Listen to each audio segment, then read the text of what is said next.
Homework check and reflect questions, page 652. Any issues with those questions on page 652, please? Sure, sir. Number 5. Any others?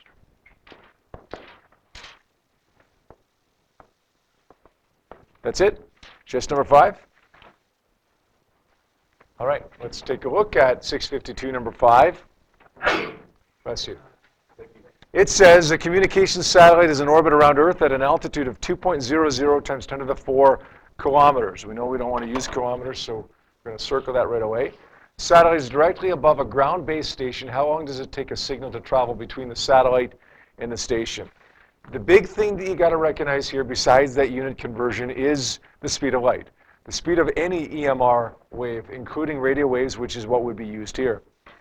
The speed of any EMR in a vacuum or in air is 3.0 times 10 to the 8 meters per second. So we've got a distance that it travels. We've got a speed of 3.00 times 10 to the 8 meters per second. We're going to find a time by using the equation V equals d over t. Rearrange it to solve for t. I get d over v.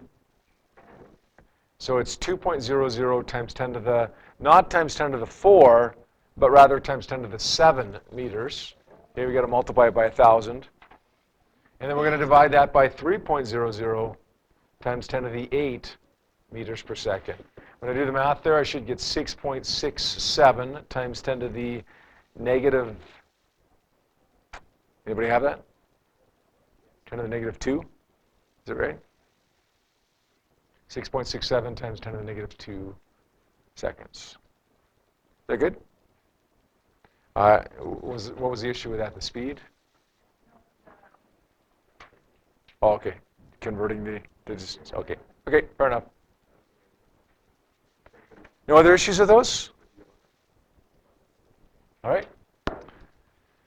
All right, everyone. Yesterday we looked at ray diagrams for curved mirrors. We said there was 2 kinds of curved mirrors. One was concave or converging. The other was convex or diverging. What kind of mirror do you see up on the board there right now? Is it converging or diverging? Sorry, Bryson? It's good. It's a converging mirror, or it's also known as a concave mirror. Concave describes it because it's kind of caved in the middle, but converging describes it better. Converging describes it better because it tells us what actually happens, not just what it looks like. Converging mirror, in a converging mirror, we have all rays that are parallel to the principal axis. And the principal axis, by the way, is this imaginary line that goes right through the middle of the mirror. All rays that are parallel to the principal axis converging, or going through what point? They're going to go through the focal point. Good. So they're going to go through this one, over here, okay, and so on. All rays parallel to the principal axis will go through that focal point. That focal point that we're going to label as an F. This one we can label 2F, or we can also label it as a C. C stands for the center of curvature. If we made this mirror a complete circle, then that spot that we see there that's labeled by 2F or C would literally be right in the middle of the circle. Okay, it's the radius of the mirror. It also corresponds to twice the focal length. So if the focal length is 10 centimeters, then the radius of this mirror would be 20. If the radius of the mirror was 35, then the focal point would be 17.5 centimeters. We see that in quite a few questions, the idea of recognizing that the focal length is half the center of curvature. Quite a few questions on a worksheet that you're going to get a little bit later on, okay? So keep that in the back of your mind. Center of curvature, we're never going to use in a calculation in itself. We're going to use only F in the calculation itself. Okay, but we need to find F sometimes by dividing the center of curvature by 2. All right, let's draw a ray diagram in a couple of different situations. First one, we've got an object that's way out here beyond the radius of curvature, beyond the center of curvature. We draw 2 rays here. First ray is going to go from the top of the object where? There's a million of them, right? Okay, it can go any which way. Which one do we draw? From the top of the object? Directly across, right, parallel to the principal axis. We just talked about what happens to that. When it's parallel to the principal axis, it reflects down through that point that we call the focal point. The next ray that we're going to draw, if we can, and we can in this case, is from the top of the object. Where does it go? Through the focal point. Tanner, where does that go from there? It's going to go straight across parallel to the principal axis. It's going to look like this. Now, as soon as we have two rays converging, two reflected rays that are both coming from the same spot, as we do in this case, then we know what our image is going to look like. Our image is going to go from the principal axis down to where those rays intersect. And the characteristics, or sometimes we call them the attributes of that image, are going to be that it is larger, smaller, same size. Smaller. Bryson? Inverted, good, or upside down. And is it real or virtual? That's the toughest one. This one's going to be real. Now, it's real because we can project it onto a screen. Now, that doesn't mean that we are. Okay, we can project it onto a screen. How do you know if you can project it onto a screen or not based on what you see on the board right now? Solid lines intersect. If solid lines intersect, then we're going to have a real image. It could be projected onto a screen. If dotted lines intersect, then it's going to be a virtual image. Bryson, question? Take a look at one more ray diagram here. This time we've got our object well inside the focal point, about halfway between the mirror and the focal point. First ray, going to be the same as the first ray for the last one, parallel to the principal axis, down through the focal point. The second ray isn't going to go through the focal point. The second ray is going to go from the top of the object as if it's going away from the center of curvature. So draw it as if it's going away from the center of curvature. When it hits the mirror, it bounces back, reflects back upon itself through the center of curvature. Those two rays don't intersect. So what we're going to do is extend them. Extend not this part. We want to extend the reflected part of that.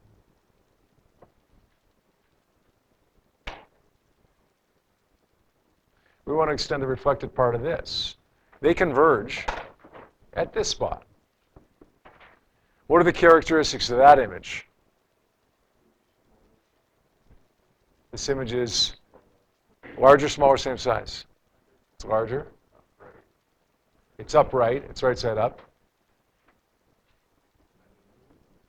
And it's real or virtual?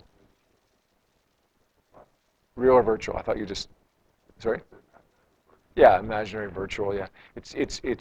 We don't want to say imaginary, but I know what you mean by that. It's virtual, which means we can see it, but we can't project it onto a screen. We know that because it's dotted lines that intersect as opposed to solid lines. Good? All right. We see up on the board right now a picture of a different kind of mirror. This mirror is known as a convex or a diverging mirror. Why do you think we call it a diverging mirror? Where does that term come from? If a converging mirror has all the rays parallel to the principal axis converging at a focal point, then a diverging mirror has all rays that are parallel to a principal axis diverging away from a focal point. Now, the focal point of a diverging mirror is on the right-hand side. We call it a virtual focal point.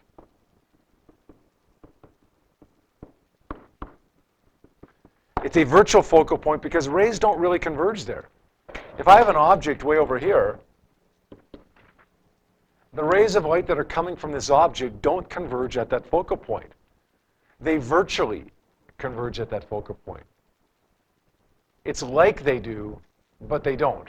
As opposed to this last diagram where rays really do converge at the focal point, hence it's called a real focal point. So real focal point, virtual focal point. These diagrams are fairly easy to do, and they're all the same. First ray, we're always going to draw here is from the top of the object parallel to the principal axis.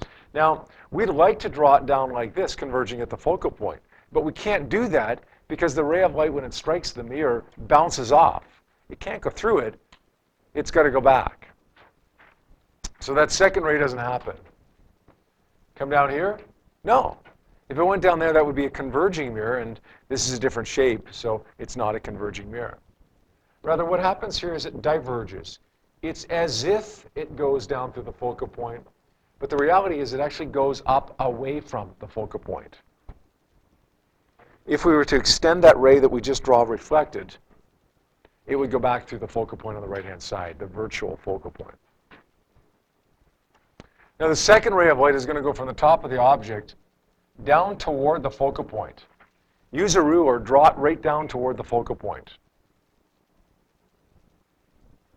But it can't go to the focal point. Rather, it's got to reflect. It's going to reflect back parallel to the principal axis. Now, those two rays don't converge. They don't come together. So we have to extend them to see if they come together then. We extend the reflected portion of the first wave back to the focal point and the reflected portion of the second ray parallel to the principal axis. These dotted lines converge right there. What kind of image do I have right here? Is it real or virtual? It's virtual. We know that it's virtual because it's dotted lines that intersect. That means we could not, under any circumstances, project that onto a screen. We can see clearly that it's smaller, and we can see clearly that it's upright. Upright, smaller, and virtual. What I'd like you to do is flip over your page to the back side and draw the ray diagrams for all 5 scenarios of the convex or diverging mirror. You're going to start noticing some patterns pretty soon. Draw the other 4 beyond the one that we've already drawn. See what you come up with. See if you come up with a pattern. See if you start noticing something. If not, then make sure you ask me. Give you a couple minutes to do that now. What did you notice about the characteristics of the image in all 5 of these diagrams that you just drew?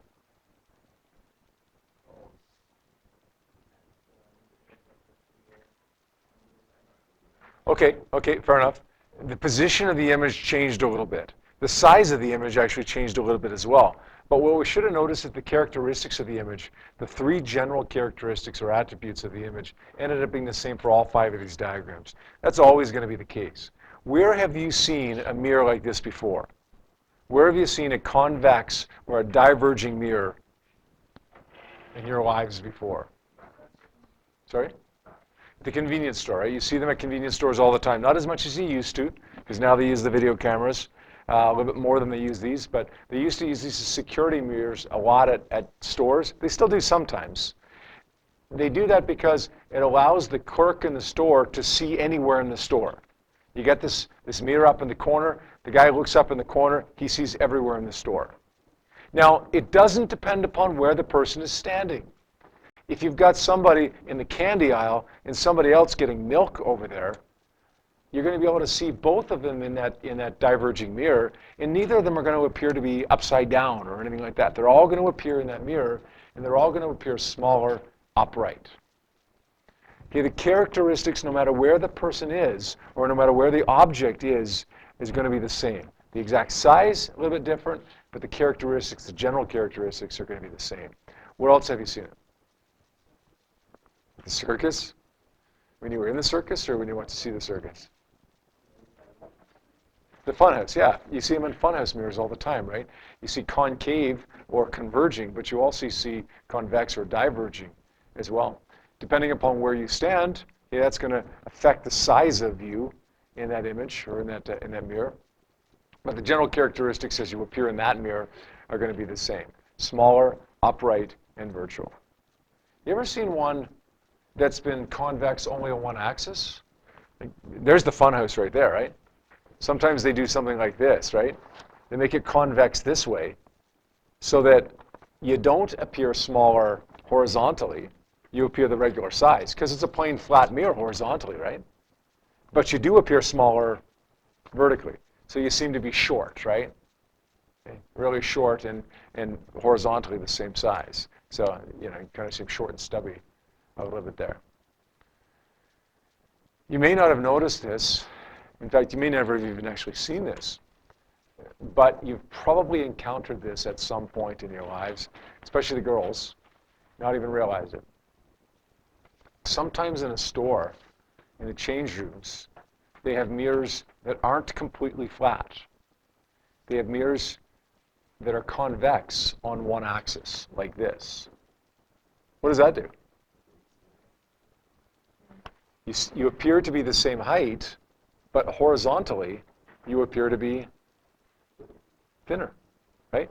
You stand this way, you stand with your side towards it, looking at it, and it's like, oh, wow, I look good. I look good in that shirt, or I look good in that dress, or whatever the case may be, because you appear to be thinner than you really are. Now, they're never going to make it to the point where you're going to notice the difference. It's always going to be very, very subtle, if it's even done in a particular store. Okay? But it will be done to the point where you're not going to notice the mirror itself. You're not going to notice a huge difference in how wide you are, but there is a subtle difference. So that, again, you appear to be a little bit thinner in it, think it makes you look good, and then you go and buy it. Okay? You also see it. You guys have all seen this at one point today, I guarantee it.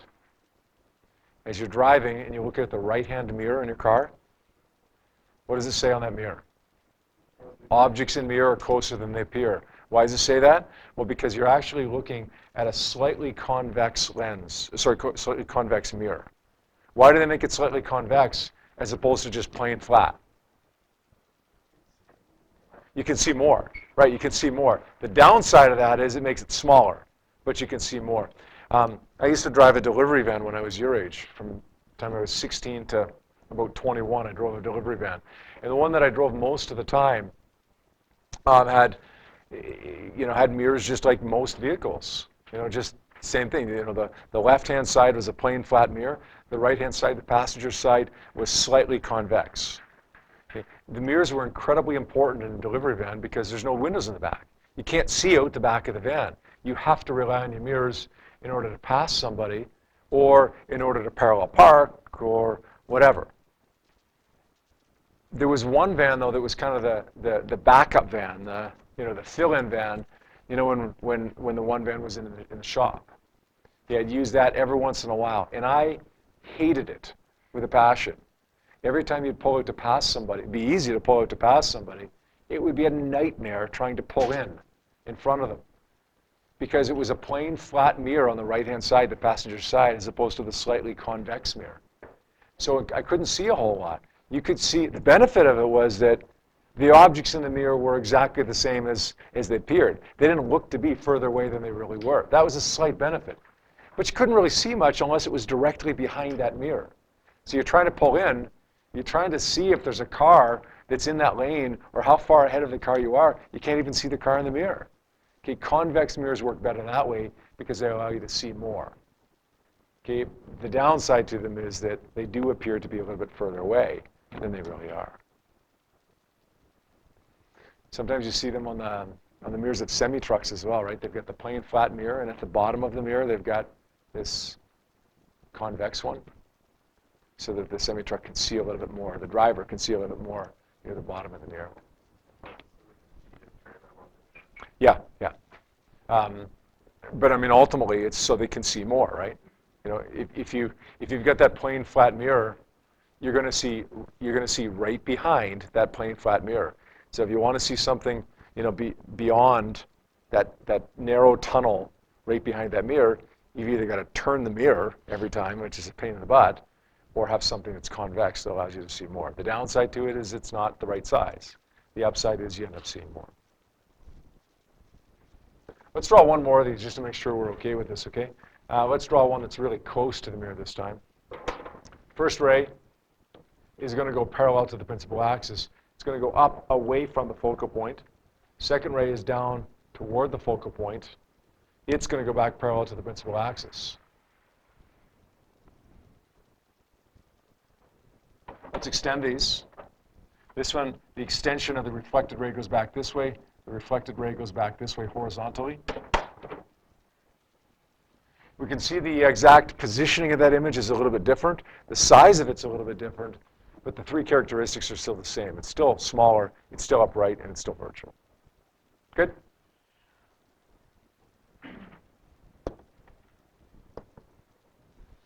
Let's take a look at a little bit of math. That'll be the last thing that we do here today. There's two equations that will help us describe this mathematically.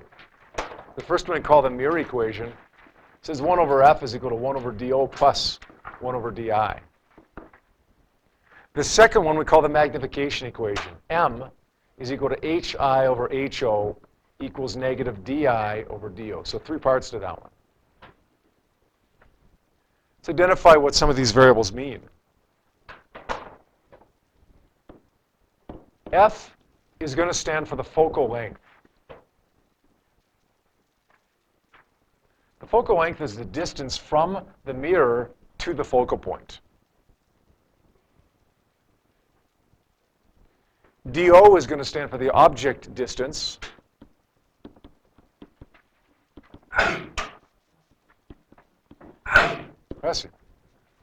The object distance is the distance from the object to the mirror. The distance from Homer Simpson to the glass dome that you saw in the video. The distance of the car that's behind you to your mirror. DI stands for the image distance. That's how far the image is away from the mirror.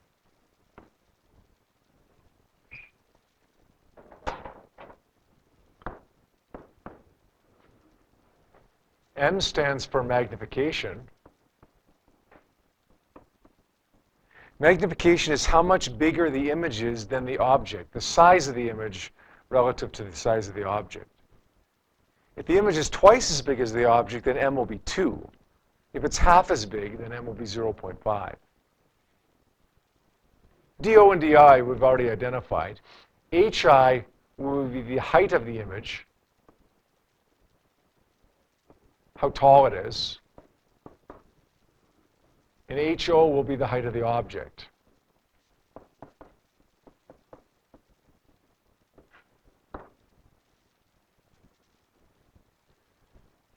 What units do you think you should use for focal length, for object distance, for image distance? Meters? Go ahead, use meters. Anything else you could use? Use anything you want here as long as it represents the distance. Centimeters, meters, inches, feet, kilometers, whatever's convenient, as long as you're consistent through the problem, as long as you use the same units through the problem. The vast majority of questions that we'll see will use centimeters because it's convenient. But you're allowed to use meters or anything else as long as it's convenient. Magnification, by the way, won't have any units because it's a ratio, right? Centimeters over centimeters gives me nothing. They cancel, right?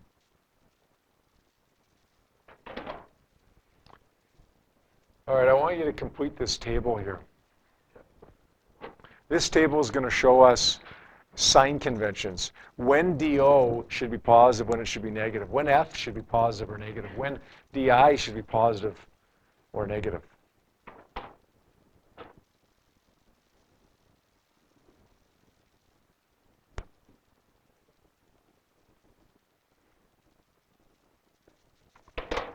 F is going to be a positive value when you have a real focal point.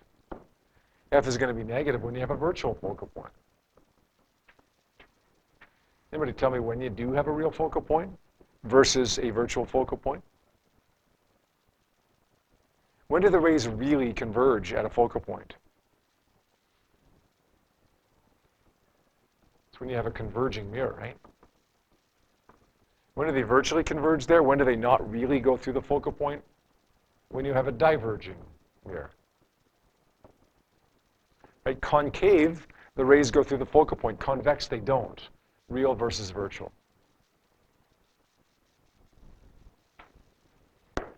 Question just asked, for those of you who didn't hear.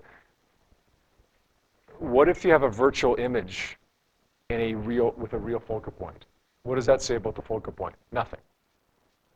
Okay, we're not paying any attention to the image or the object or anything else when we're dealing with whether F is positive or negative.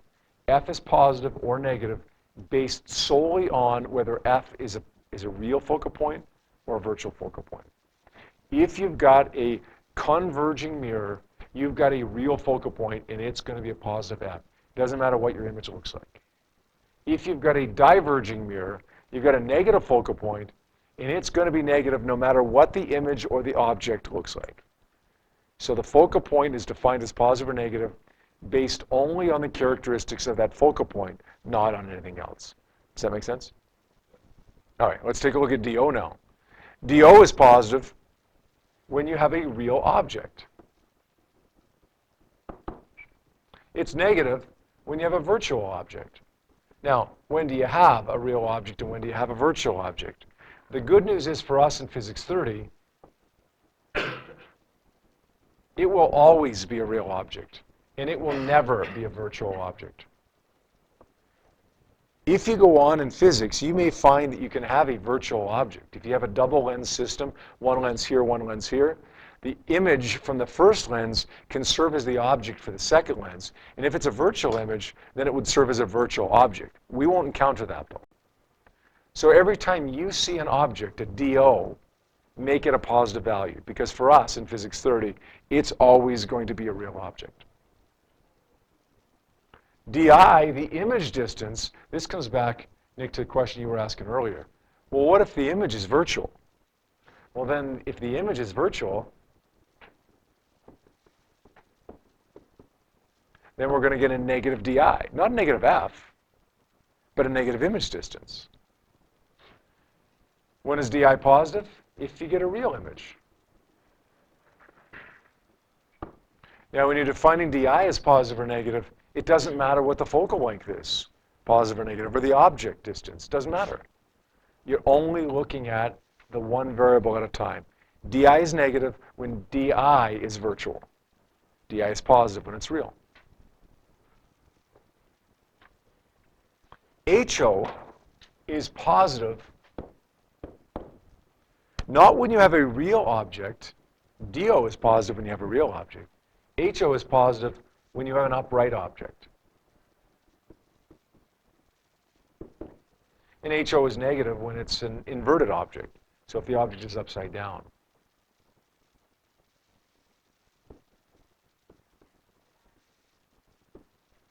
That doesn't happen to us very often where the object is upside down, but it could.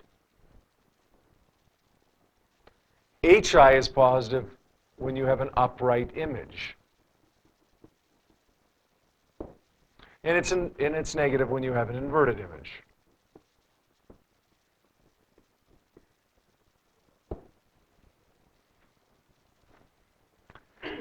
Notice the pattern here. There's a bunch of things that you got to remember here, whether they're positive and negative, and they're really important. It's really important to know when each is positive and when each is negative. But there's a clear pattern. F, DO, and DI are defined in terms of real or virtual. If that term is real, it's positive. If it's virtual, then it's negative. HO and HI are defined not in terms of real or virtual, but right side up or upside down. Finally, we've got one term left. That's M, the magnification.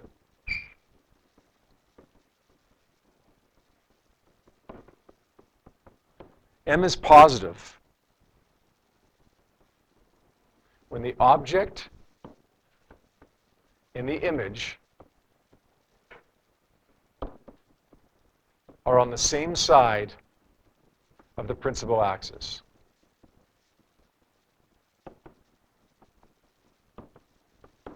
So in other words, if object is right side up and the image is right side up, then M is positive.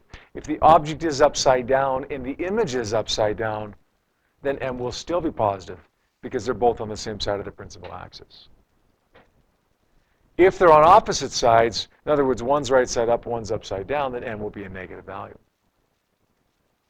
All right, let's do one example. That's going to be the only one we do today. Page 664 says an object is located 20 centimeters from a converging mirror that has a focal length of 15 centimeters. The first thing that I want to do is circle the word converging, and I want to write down F positive. Whenever I have a mirror that is converging, in other words, a concave mirror, the focal length, whatever its value, will be a positive number. If it was a diverging mirror, then F would be negative. I just want to circle that and identify that it's positive right now while I'm thinking of it so that I don't forget after I've started working on the question. Okay, it's an easy thing to forget. That's a really, really easy thing to forget.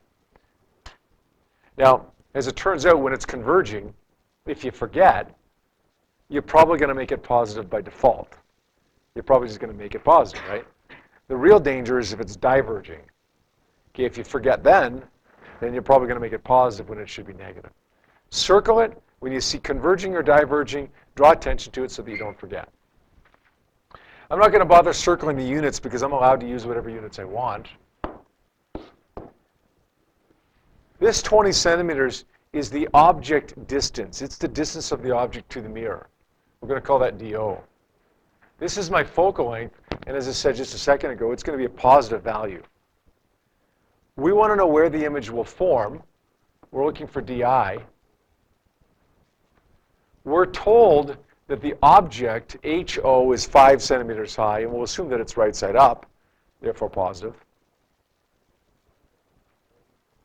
We want to determine the height of the image, the magnification of the image, and the attitude is simply a characteristic. Is it right side up or upside down? Quite a bit to this.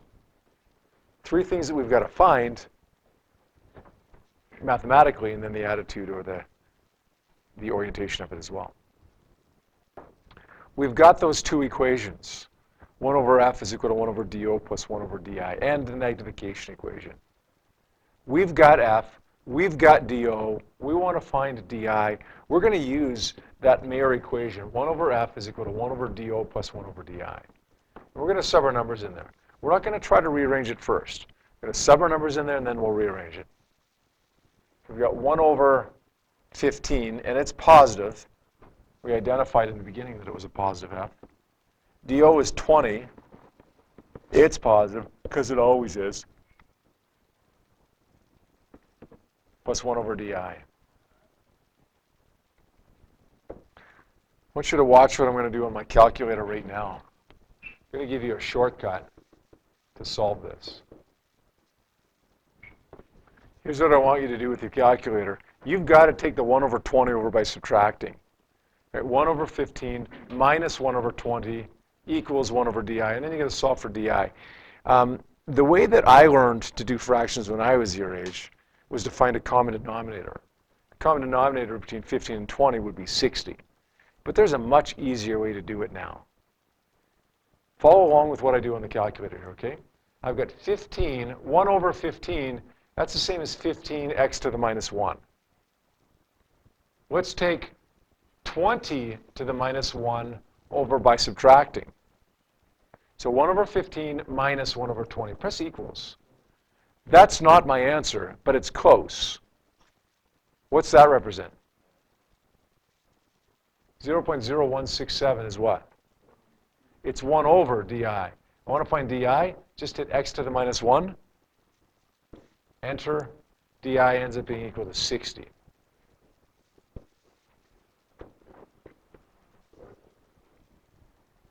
If you're familiar with that and comfortable with that, it is so ridiculously quick and easy compared to finding common denominators or compared to entering fractions in your calculator. Okay, do it this way. Save yourself a little bit of time where you can. All right, we got di. We've got di. What does that tell us, by the way? We got a positive value of di. What does that tell us about the image? It's a real image. It doesn't tell us anything about the height or whether it's right side up or upside down or anything of the sort, but it does tell us that it's a real image. Positive di means real image. Okay, let's look at the magnification now. M is hi over ho equals negative di over do. Negative 60.0 centimeters divided by do, which is 20. Do the math there, works out to be negative 3.0. There are no units with that, right? It's just negative 3.0. So the image is 3 times bigger than the object size. It's 3 times bigger. Bryson, question? Now I want to find the image height. Let's say m is equal to hi over ho. Let's rearrange that. Hi is equal to m times ho. The magnification is negative 3. The object height is 5.0. So the image height is negative 15. Is this image right side up or upside down?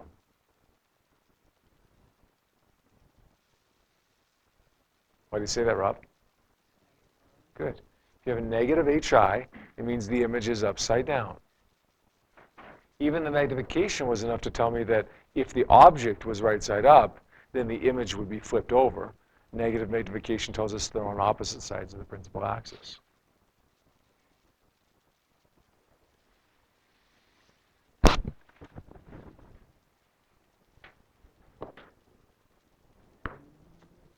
Good news is all your homework is just practice problems. The bad news is, no, that would be good news. The bad news is there's 5 of them. So let's take a look at those questions now, work on them for the rest of the class, and then we'll go over the ones we need to go over tomorrow.